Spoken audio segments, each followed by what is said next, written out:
Hi everyone, welcome back to the amazing platform of B2E Learning. Myself Neha Agrawal and I am your zoology mentor. Let's start and continue with the topic of folliculogenesis जो हमने last lecture में folliculogenesis के पहले तक पढ़ लिया था। एक बार आपको क्विकली दिखाती हूँ कि हमने लास्ट लेक्चर में टॉपिक क्या क्या कवर करा था और फिर उसको कंटिन्यू करते हुए oogenesis के बाद का folliculogenesis पढ़ेंगे। So in the last lecture we completed what is gametogenesis. We divided it into two types, spermatogenesis and oogenesis। Spermatogenesis का प्रोसेस पढ़ा था। स्पर्मेटोजेनेसिस का ये पूरा प्रोसेस को कैसे कैसे क्या स्पर्मेटोगोनिया है, स्पर्मेटोसाइट है, ये सारा कुछ बनाया था हमने। And then we did the structure of sperm. ये खत्म करने के बाद हमने स्टार्ट किया था oogenesis का process, that is female gametogenesis. और oogenesis का प्रोसेस समझने के बाद हमने इसमें समझा था कि कौन सी लाइफ की स्टेज पे कौन सा oocyte प्रेजेंट होता है। And the next topic that we have to start is folliculogenesis। So in females we discussed कि फीमेल्स में एक्चुअल में ये जो फॉलिकल्स होती हैं वो ओवरी में प्रेजेंट होती हैं। आप याद करो कि मैंने आपको इस स्ट्रक्चर में सिखाया था। मैंने आपको ये एक ओवरी का सिंपल सा क्रॉस सेक्शन सिखाया था जिसमें बोला था कॉर्टेक्स होता है और मेडुला होता है। कॉर्टेक्स वाले रीजन में हमने ये कुछ फूल जैसे छोटे छोटे स्ट्रक्चर बनाए थे जिसको हम फॉलिकल कहते हैं, ठीक है। और इस फॉलिकल के अंदर हमने बोला था कि ये ओवम प्रेजेंट होता है। इस अंदर के ओवम के बारे में तो आपने सीख लिया था कि उस फूल के अंदर ये जो एग है ये कैसे कैसे ग्रो कर रहा है। अब हम क्या करने वाले हैं बेटा, उस फूल की स्टेज देखने वाले हैं, उस फॉलिकल की स्टेज देखने वाले हैं कि वो फॉलिकल एक्चुअल में कब कैसे ग्रो कर रहा है, उसकी ग्रोथ से फॉलिकल कैसे चेंज हो रहा है, ठीक है। So first of all you should be very very clear that हम फॉलिकुलोजेनेसिस में करने क्या वाले हैं बेटा, फॉलिकल का जेनेसिस करने वाले हैं। मतलब फॉलिकल कैसे बनती है, जेनेसिस मतलब बनना, सिंथेसिस फॉलिकल का synthesis. And be very clear that follicle is egg plus follicular cell, egg plus follicular cells. तो ये जो एग है इसके बारे में आप पढ़ चुके हो कि ये जो oocyte होता है ये प्राइमरी oocyte होता है, फिर सेकेंडरी oocyte होता है, फिर डिवाइड कर जाता है और oocyte बनता है। वो तो इसके अंदर की एग की स्टेज हो गई। अब उसके बाहर कुछ फॉलिक्यूलर सेल्स लगा दो और तब जाके तुम इसको क्या बोलोगे, फॉलिकल बोलोगे। तो अब हम एग के साथ साथ फॉलिक्यूलर सेल्स लगा के पूरी की पूरी फॉलिकल बना के देखेंगे कि ये कैसी दिखाई देती है, ठीक है। ये वाली बात हम बाद में डिस्कस करेंगे कि लाइफ के कौन सी स्टेज पर कौन सी फॉलिकल प्रेजेंट है। पहले हम फॉलिकुलोजेनेसिस करते हैं, यानी एक इनिशियल से एंड तक की फॉलिकल बनाते हैं, ठीक है। सबसे पहले क्या होता है बेटा, अंदर एग प्रेजेंट है, ये एग सेल हो गई oocyte। अभी बताऊंगी कौन सा oocyte है। इसके बाहर क्या करो, इसके बाहर तुम कुछ ऐसे फॉलिक्यूलर सेल्स लगा दो। ये तुमने क्या लगा दी, कुछ बाहर फॉलिक्यूलर सेल्स। इन फॉलिक्यूलर सेल्स को बेटा, ये सारी सेल्स हैं, इन सेल्स को ग्रैनुलोसा सेल्स भी कहते हैं। क्या कहते हैं, ग्रैनुलोसा सेल्स, और या फिर फॉलिक्यूलर सेल्स, ठीक है। और इसके अंदर तुमने क्या रखा है, oocyte रखा है। अब oocyte तुम बोलोगे मैम कौन सा है, आप बताओ पहले, ओगोनिया है कि प्राइमरी oocyte है कि सेकेंडरी oocyte है या फिर oocyte बन चुका है। दिस इज बेटा, दिस इज प्राइमरी oocyte। ये क्या है बेटा, प्राइमरी oocyte। बेटा जब प्राइमरी oocyte था उसके बाहर कुछ फॉलिक्यूलर सेल्स थी, और ये थोड़ी सी फॉलिक्यूलर सेल्स जब इसके आसपास आ जाती हैं तब इस पूरे फूल को, इस पूरे फॉलिकल को हम प्राइमरी फॉलिकल कहते हैं। क्या कहते हैं, primary follicle. This is primary follicle which contains primary oocyte and one layer of follicular cells, ठीक है। ये प्राइमरी फॉलिकल है। अब बेटा होता क्या है, ये प्राइमरी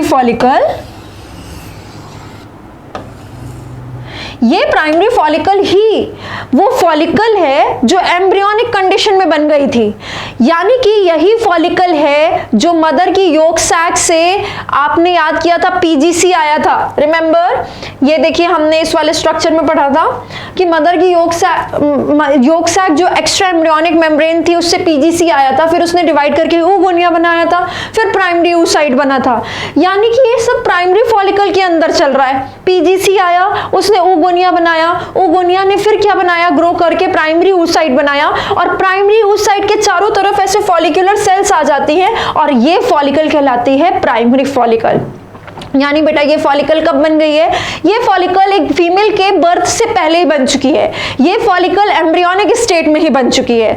तो एम्ब्रियोनिक स्टेट में मिलियंस में यही फॉलिकल बनती है जो बर्थ होने तक लैक्स में बच जाती है, बाकी सड़ जाती हैं। और उसके बाद यही फॉलिकल है जो एक फीमेल के चाइल्डहुड में थी, बर्थ के टाइम पर थी।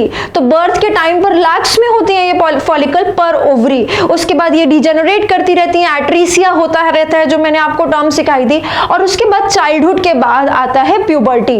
तो प्यूबर्टी पर भी यही फॉलिकल होती है जो 60 to 80,000 पर ओवरी प्रेजेंट होती है। So this is the follicle which is present per ovary. So per ovary 60 to 80,000 primary follicles are present. ठीक है, 60 to 80,000 primary follicles are present in each ovary at the time of puberty. 60 to 80,000 primary follicles are present in each ovary at the time of puberty, जिसके अंदर होता है primary oocyte। और अब जाके जब प्यूबर्टी पे GnRH बढ़ेगा, FSH बढ़ेगा, LH बढ़ेगा, तब जाके ये प्राइमरी फॉलिकल कन्वर्ट होती है आगे सेकेंडरी फॉलिकल में। ठीक है, तो अब ये प्राइमरी फॉलिकल थी, अब ये कन्वर्ट होगी सेकेंडरी फॉलिकल में। तो इसके अंदर फिर से एग है। सेकेंडरी फॉलिकल में क्या होता है बेटा, जैसे ही हार्मोन्स आते हैं इसके बाहर की जो ग्रैनुलोसा लेयर्स होती है ना, ये बढ़ जाती हैं। इसके बाहर की ये जो ग्रैनुलोसा लेयर्स हैं ये बढ़ जाती हैं। इतना तो था ही, अब क्या होगा, इसके बाहर और सेल्स ऐड हो जाते हैं। ठीक है, इसके बाहर ये और सेल्स ऐड हो जाते हैं और लेयर्स ऐड हो जाती हैं। 3 to 8 लेयर्स प्रेजेंट हो जाती हैं अब इसके बाहर। और तो और कुछ तो बेटा ऐसे चेंजेस होने चाहिए ना जिससे तुम पहचान पाओ कि मैम ये प्राइमरी फॉलिकल है, ये सेकेंडरी फॉलिकल है। तो अगर कम ही लेयर्स दिखेंगी तुमको, ग्रैनुलोसा लेयर्स या फॉलिकुलर लेयर्स कम दिखेंगी, तो तुम उसको प्राइमरी फॉलिकल बोलोगे। थोड़ी ज़्यादा हो गई हैं अब फॉलिकल की लेयर्स, तब तुम उसको। और तो और बेटा इसके बाहर एक और लेयर आ जाती है, इसके बाहर एक और लेयर आ जाती है। इस लेयर को कहते हैं थीका लेयर।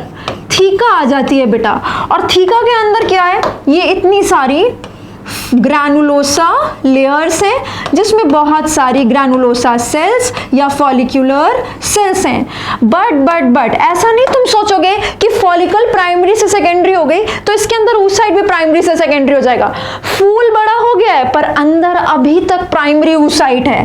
अंदर ये जो एग है ना बेटा, ये अभी तक प्राइमरी oocyte है, ये सेकेंडरी oocyte नहीं बना है। और ऐसी फॉलिकल जिसमें अभी तक प्राइमरी oocyte है बट ग्रैनुलोसा लेयर्स 3 to 8 हो चुकी हैं, बढ़ चुकी हैं और एक थीका लेयर आ चुकी है, इस फॉलिकल को आप कहते हो secondary follicle. This follicle is called as secondary follicle. ठीक है, 2 फॉलिकल पढ़ी हमने। ये कब बनेगी बेटा, प्यूबर्टी पे, क्योंकि प्यूबर्टी पे प्राइमरी फॉलिकल 60 to 80,000 एक ओवरी में प्यूबर्टी पर पड़ी हुई है जिसके अंदर प्राइमरी oocyte है। GnRH, FSH, LH आया तो ये प्राइमरी फॉलिकल सेकेंडरी फॉलिकल में कन्वर्ट हो जाएगी जिसके अंदर अभी तक प्राइमरी oocyte है, ग्रैनुलोसा लेयर्स बढ़ गई हैं और एक लेयर आ चुकी है थीका लेयर। तो तुम पहचान जाओगे कि मैम अगर थीका लेयर दिख रही है तो ये सेकेंडरी फॉलिकल है। ठीक है, अब सेकेंडरी वाला उसी टाइम कन्वर्ट होगा किसमें, टर्शियरी फॉलिकल में। अब देखो टर्शियरी फॉलिकल में क्या होगा। ठीक है, अंदर फिर से एग सेल प्रेजेंट होगी, oocyte। अभी करेंगे कौन सी oocyte है। ठीक है, उसके बाद क्या होगा बेटा, इसके बाद फिर से यहाँ पर क्या होंगी, कुछ ग्रैनुलोसा लेयर्स होंगी। Few granulosa layers are present. इसमें ग्रैनुलोसा या फॉलिकुलर सेल्स है। अब इसमें एक स्पेशल चीज होती है, इसमें क्या होता है बेटा, एक फ्लूइड फिल्ड कैविटी दिखाई देने लग जाती है। एक खाली स्पेस दिखाई देगी, कैविटी, खाली स्पेस दिखाई देगी, कैविटी दिखाई देगी। और ये कैविटी में बेटा एक फ्लूइड भरा हुआ है, इस कैविटी में एक फ्लूइड भरा हुआ है। So this is a fluid filled cavity and this is called as antrum. एक फ्लूइड फिल्ड कैविटी बनती है जिसको हम एंट्रम कहते हैं। और इसके अलावा सारी जगह में अगेन क्या प्रेजेंट होगा, ग्रैनुलोसा लेयर्स, बहुत सारी ग्रैनुलोसा सेल्स प्रेजेंट होंगी। ठीक है, बहुत सारी इस तरह से ग्रैनुलोसा सेल्स प्रेजेंट होंगी।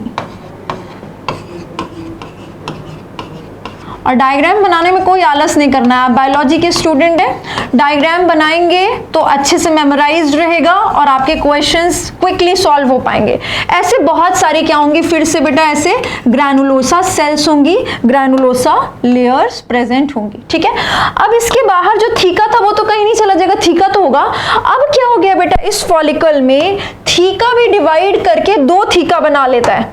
ये एक थीका प्रेजेंट था, इसने अपने आप को दो में डिवाइड कर लिया है। एक अंदर साइड पर थीका होगा बेटा, सिंपल है, इसको बोलो थीका इंटरना, और एक इसके बाहर साइड पर थीका होगा।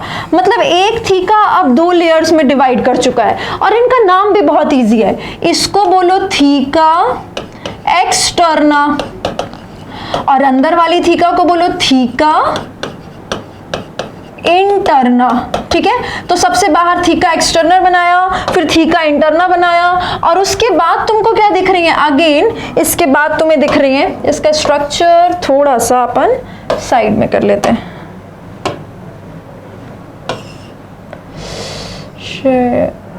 एक सेकेंड बेटा, हाँ ठीक है, फ्लो नहीं खराब करते, यहीं पर मेंशन करती हूँ। इसके बाद क्या प्रेजेंट होता है बेटा, इसके बाद प्रेजेंट होती हैं ग्रैनुलोसा लेयर्स, ठीक है। बहुत सारी ग्रैनुलोसा लेयर्स हो गई। And then we will mention this fluid filled cavity, this fluid filled cavity is called as antrum. क्या कहते हैं इसको, एंट्रम कहते हैं।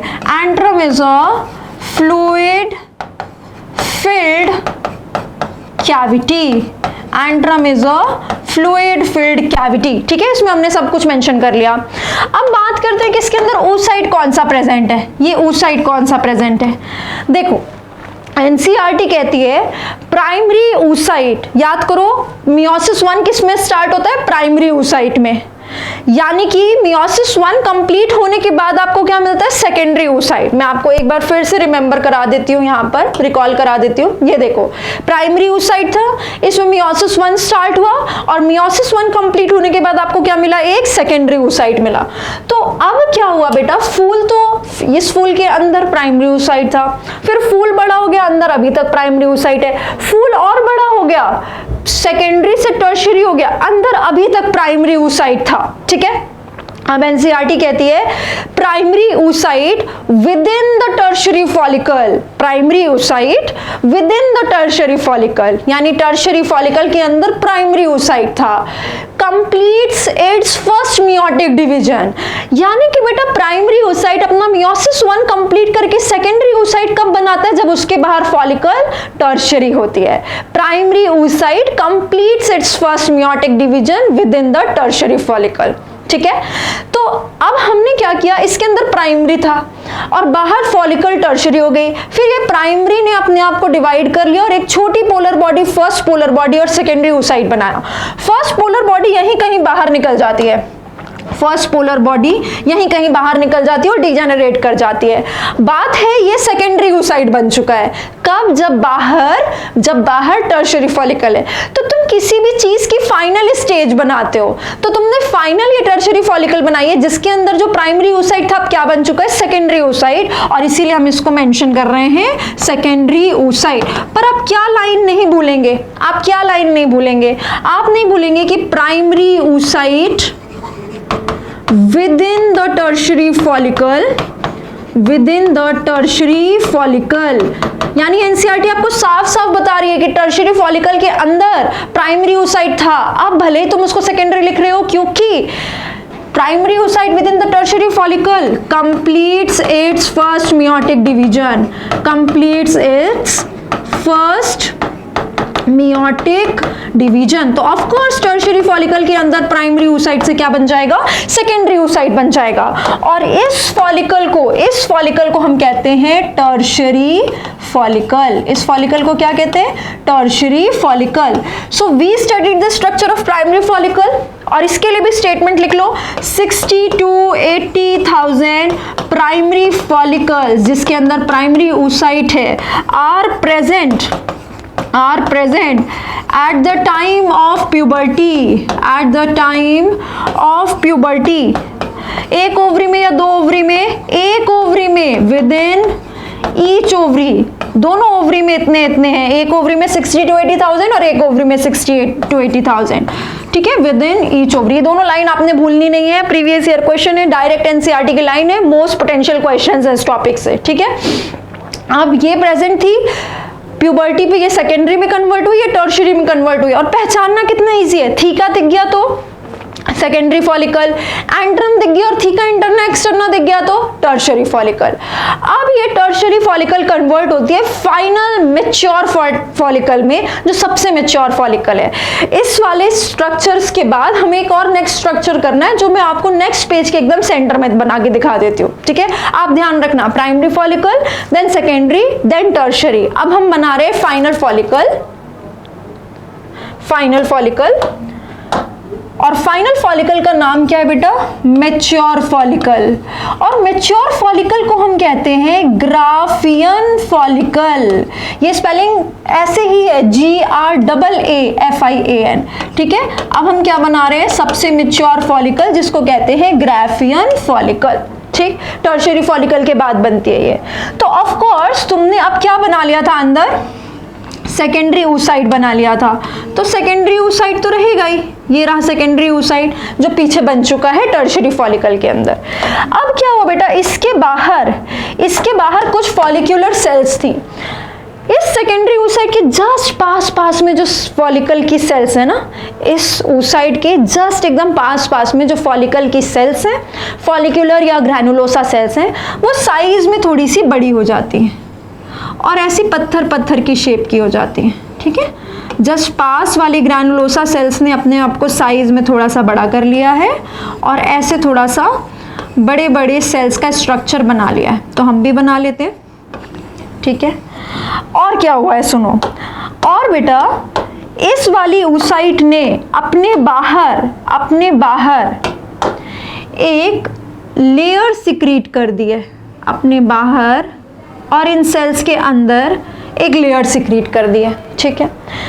उसके अलावा क्या हुआ है, जो एंट्रम प्रेजेंट था, ये एंट्रम यहां पर था, ये बहुत बड़ा हो चुका है, तो अब यहां पर ऐसा लगा लो,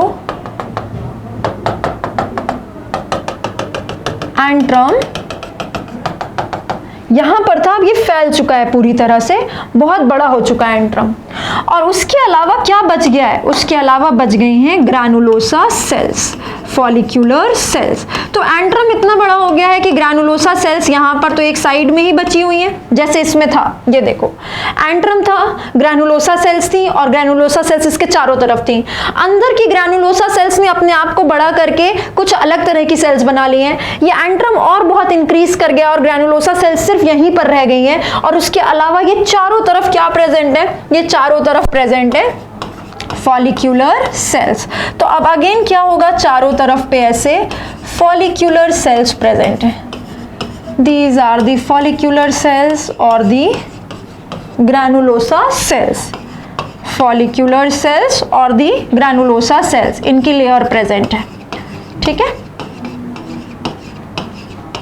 कुछ लेयर्स हम बना लेते हैं, और इसके अलावा ये बीच में क्या है, ये एंट्रम है और ये कैसा होता है, फ्लूइड फिल्ड कैविटी होती है, तो इसके अंदर हम क्या भर देंगे, एक फ्लूइड भर देंगे, बस इसका साइज अब इंक्रीज कर चुका है, ठीक है। इसके अलावा बेटा इसके बाहर क्या था, थीका इंटरना और एक्सटर्ना थी, तो वो तो कहीं नहीं जाएगी, ये बना लो आप थीका इंटरना और इसके बाहर बना लो थीका एक्सटर्ना, ठीक है।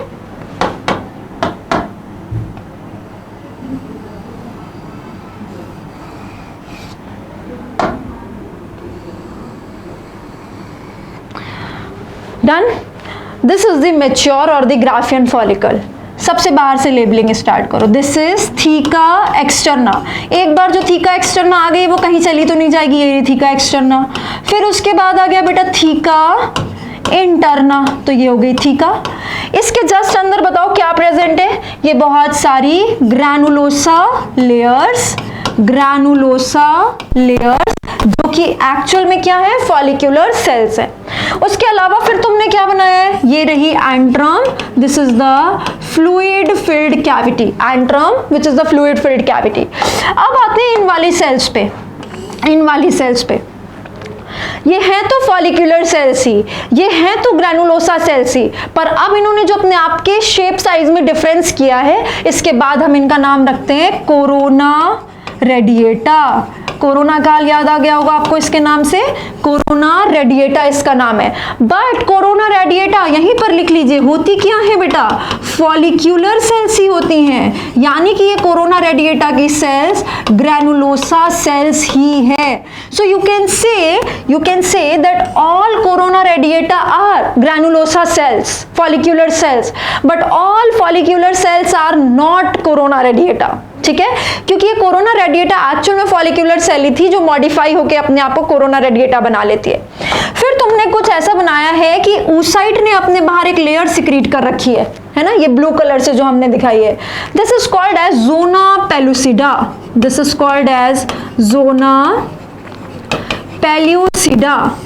तुम ध्यान से देखो, ये जो जोना पेल्यूसिडा है इसको मैंने लाइन के फॉर्म में बनाया है, ऐसे ऐसे सेल्स के फॉर्म में तो नहीं बनाया। क्यों पता है, क्योंकि ये बेटा सेल्स हैं ही नहीं, ये सेल्स नहीं है, ये एक ए सेल्यूलर लेयर है। कैसी लेयर है, ए सेल्यूलर लेयर है। Zona pellucida is acellular layer. अब अगर ठीक है ए सेलुलर है, सेल की नहीं बनी हुई है, सब्सटेंस है, तो ये किस चीज की बनी हुई है, किस सब्सटेंस की बनी हुई है, दिस इज ग्लाइकोप्रोटीनेशियस इन नेचर। किसकी बनी हुई है, ग्लाइकोप्रोटीन्स की बनी हुई है। और मैंने पहले भी बोला था, अगर तुमने ध्यान दिया हो, कि oocyte ने इसको सिक्रीट किया है, तो ये कहां से आई है, this is secreted by the secondary oocyte। oocyte ने इसको सिक्रीट किया है। क्यों, क्योंकि ये जो अंदर सेल है ये एक्चुअल में कौन सी सेल है, सेकेंडरी oocyte है। प्राइमरी oocyte हमने बना ली थी, फिर हमने सेकेंडरी oocyte बना ली थी टर्शियरी फॉलिकल के अंदर, और वही सेकेंडरी oocyte है। जिस सेकेंडरी oocyte ने, ये देखो तुमने ऐसा कुछ पढ़ा था कि सेकेंडरी oocyte, ये रहा सेकेंडरी oocyte, ये मियोसिस 2 स्टार्ट करता है और मेटाफेज 2 पे अरेस्ट हो जाता है जब तक फर्टिलाइजेशन नहीं होता। तो ये सेकेंडरी oocyte अब ग्राफियन फॉलिकल में बन चुका है, और ग्राफियन फॉलिकल में ये जो सेकेंडरी oocyte है ये मेटाफेज मियोसिस 2 स्टार्ट करके मेटाफेज 2 पे अटक जाता है। So this is secondary oocyte which is arrested at metaphase 2। This is secondary oocyte which is arrested at metaphase 2।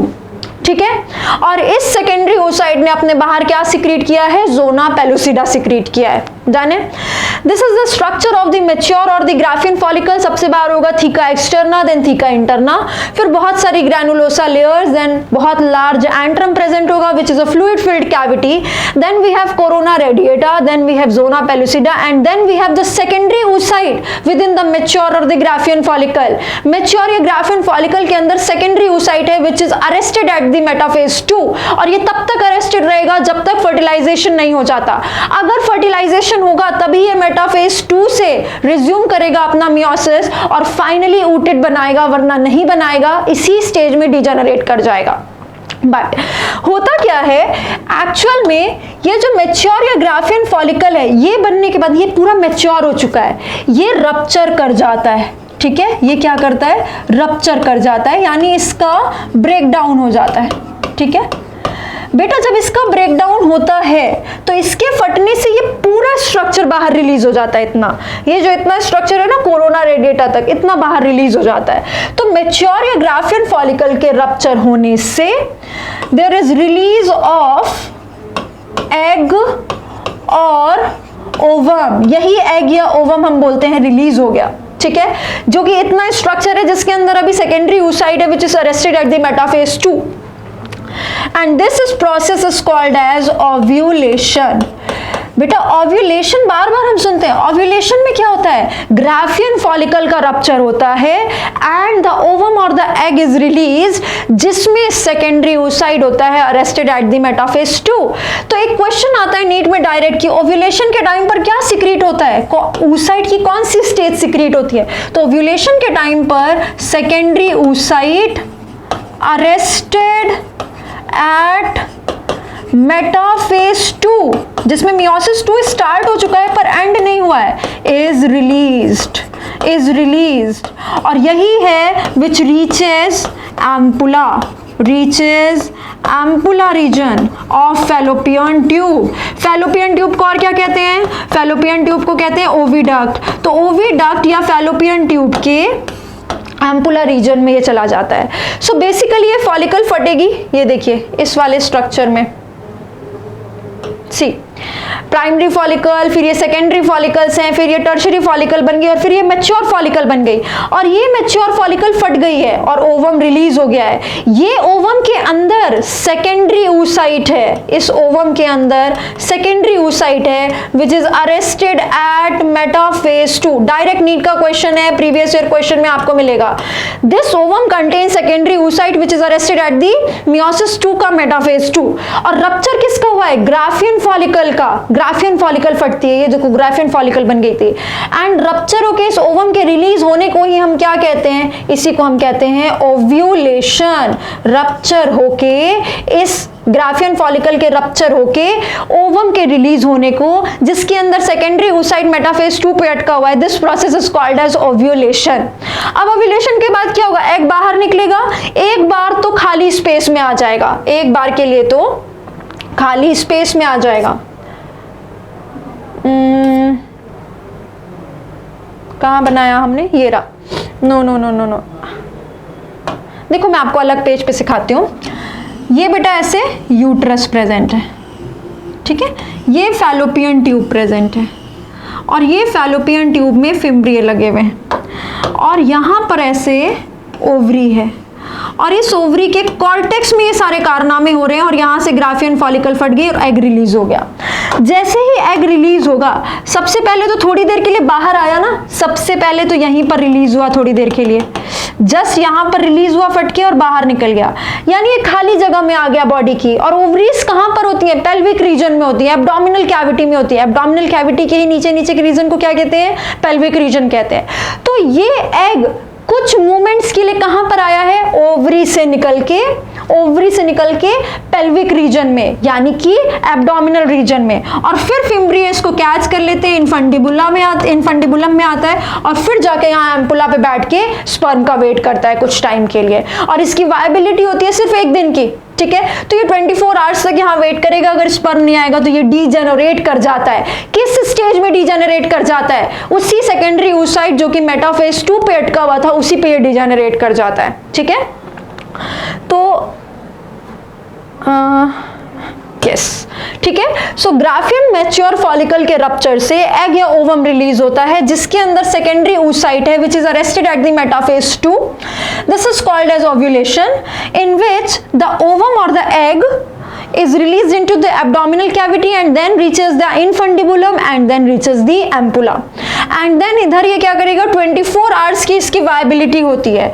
Ovum की या एग की वायबिलिटी, यानी कि इसका लाइफ स्पैन होता है बेटा 24 आवर्स का अराउंड, ठीक है। तो 24 आवर्स तक ये स्पर्म का वेट करता है। अगर जो तो स्पर्म आया तो इसके अंदर मियोसिस 2 रिज्यूम हो जाएगा, मेटाफेज 2 से एनाफेज 2, टीलोफेज 2 में जाएगा और रूटेड बनेगा। नहीं तो ये ओवम जो रिलीज होता है ना, इतना structure as it is degenerate कर जाता है, वहीं पर एम्पुला की फैलोपियन ट्यूब की दीवार में एब्जॉर्ब होके खत्म हो जाता है, ठीक है। ओके, इतनी बात। सो दिस इज ओव्यूलेशन, इसके फटने से होता है। अब इसके फटने से इतना स्ट्रक्चर बाहर रिलीज हो गया। दीज आर ऑल PYQs, आप ध्यान रखेंगे कि क्या रिलीज होता है ओव्यूलेशन के टाइम पर, ठीक है। ये सारे क्वेश्चंस हैं। ए सेलुलर लेयर होती है, किसकी बनी होती है? Glycoprotein, PYQ। कौन सिक्रीट करता है? Secondary oocyte, PYQs। और ग्राफियन फॉलिकल को भी आप बहुत आराम से पहचान सकते हैं। इसमें आपको कोरोना रेडिएटा दिख रही है, जोना पेलोसिडा दिख रही है, तो चारों फॉलिकल्स आपको पहचानने में दिक्कत नहीं होगी। प्राइमरी फॉलिकल में कुछ भी नहीं है, सेकेंडरी में आपको थीका की एक लेयर दिख रही है, टर्शियरी में आपको थीका की 2 लेयर दिख रही है और एंट्रम दिख रहा है, एंड देन ग्राफियन फॉलिकल में आपको कोरोना रेडिएटा दिख रही है, जोना पेलोसिडा दिख रही है, और आप ये भी देख पा रहे हो कि ये ग्रैनुलोसा लेयर्स का एक तरफ प्लग जैसा बन गया है। This is called as cumulus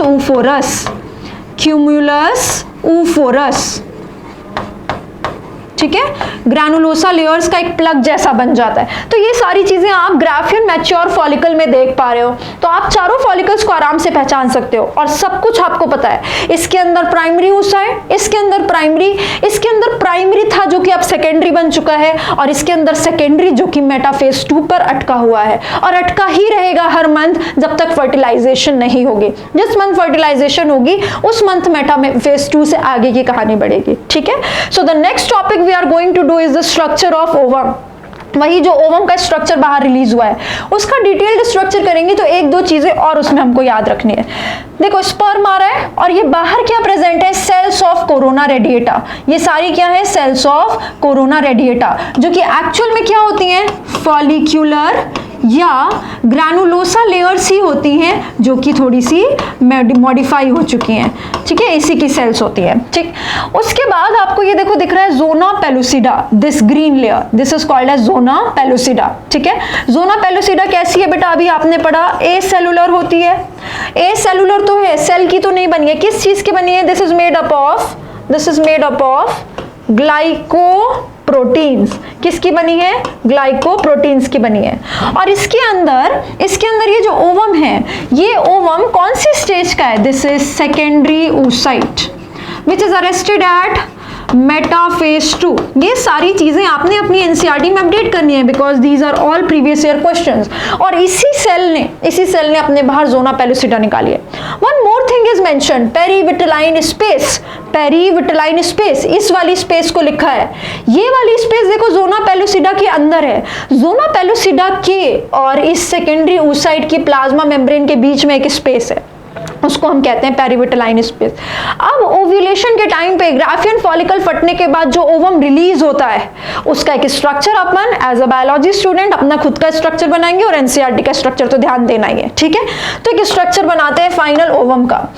ये एक सबसे अंदर क्या बना लिया अपन ने, secondary oocyte। This is secondary oocyte which is arrested at metaphase 2। और इस स्टेज पे क्या होगा, हर मंथ की मेंस्ट्रुअल साइकिल में जब मिड साइकिल का टाइम आएगा, 14th डे का टाइम आएगा 28 डेज की साइकिल में, उस टाइम पे LH और FSH एकदम पीक पे चले जाते हैं, जिसको हम LH सर्ज कहते हैं। और LH का क्वांटिटी बॉडी में बहुत ज्यादा होने की वजह से ग्राफियन फॉलिकल फट जाती है और ओव्यूलेशन हो जाता है और ये ओवम रिलीज हो जाता है, और ये सेकेंडरी oocyte उसके अंदर होता है। इसके बाहर हमने क्या बनाया था, इसके बाहर हमने बनाया था एक जोना पेलुसिडा, जो कि ए सेलुलर है, ग्लाइकोप्रोटीन से बना हुआ है। एंड देन इसके बाहर हमने बनाया था ऐसे corona radiata, this is the corona radiata. ठीक है, और कोरोना रेडिएटा अब आपको याद हो चुका है क्लास में ही, फॉलिक्यूलर या ग्रैनुलोसा सेल्स होती है, बस इसको मेंशन कर लो, दिस इज कोरोना रेडिएटा। ये हम ओवम का स्ट्रक्चर बना रहे हैं, उस ओवम का जो कि ओव्यूलेशन के टाइम पर रिलीज होता है। ठीक है, उसके अंदर ये क्या है, जोना पेलुसिडा।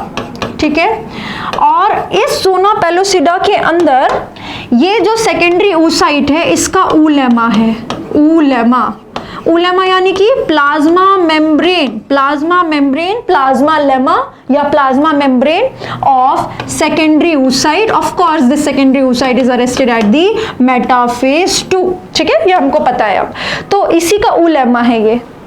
अब देखो, इस ऊलेमा और इस जोना पेलुसिडा के बीच में ये जो स्पेस है ना, इसको कहते हैं बेटा पेरीविटलाइन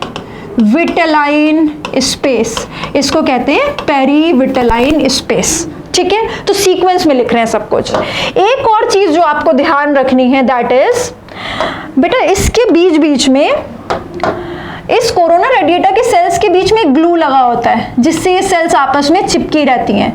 ये सारा कुछ आपको काम आएगा अभी आगे फर्टिलाइजेशन के इवेंट में, इसलिए हम सीख रहे हैं। ठीक है, तो इसके बीच में एक ग्लू लगा होता है, ये ग्लू होता है बेटा हाइल्यूरोनिक एसिड का। किसका, हाइल्यूरोनिक एसिड।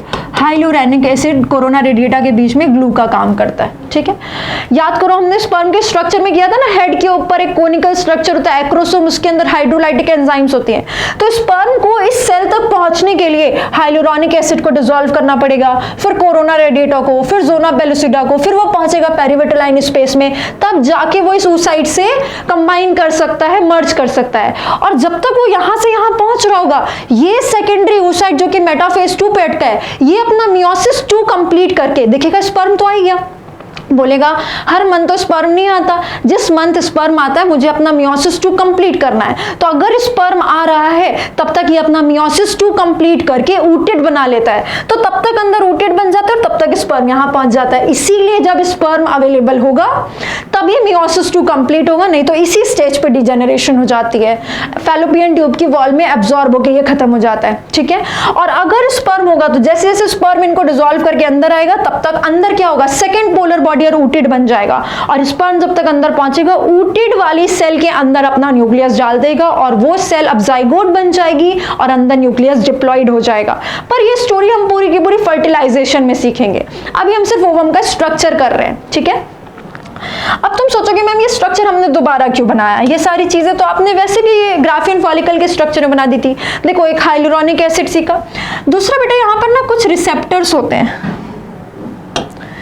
इस जोना पेलुसिडा के ऊपर कुछ रिसेप्टर्स होते हैं। किसके ऊपर, जोना पेलुसिडा के ऊपर। इसी रिसेप्टर के ऊपर पहले स्पर्म बाइंड करता है, तो स्पर्म हाइलुरोनिक एसिड को डिसॉल्व करेगा, कोरोना रेडिएटा को डिसॉल्व करेगा, फिर आके जोना पेलुसिडा के ऊपर जो रिसेप्टर है उससे बाइंड करेगा, फिर जोना पेलुसिडा को डिसॉल्व करेगा, फिर पेरिविटलाइन स्पेस में आएगा, तब तक अंदर oocyte बन जाएगा और oocyte की प्लाज्मा मेम्ब्रेन के अंदर अपना न्यूक्लियस इंसर्ट कर देगा। ठीक है, so these are, zona pellucida के ऊपर क्या है, रिसेप्टर्स। किसके ऊपर है रिसेप्टर्स, जोना पेलुसिडा के। ठीक है, ये जो रिसेप्टर्स होते हैं इनको मैं अलग से लिख देती हूं,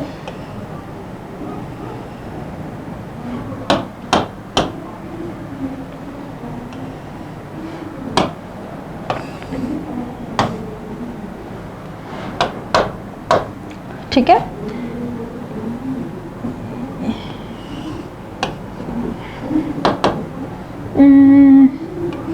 यहां लिख देते हैं रिसेप्टर्स। इन रिसेप्टर्स का नाम है बेटा ZP3 रिसेप्टर, जोना पेलुसिडा से ZP आया है। फिर डायरेक्ट क्वेश्चन आता है ये रिसेप्टर कहां पे हैं, these receptors are present on zona pellucida. Zona pellucida पे रिसेप्टर प्रेजेंट होते हैं, डायरेक्ट क्वेश्चन है। ठीक है, इससे स्पर्म बाइंड करता है।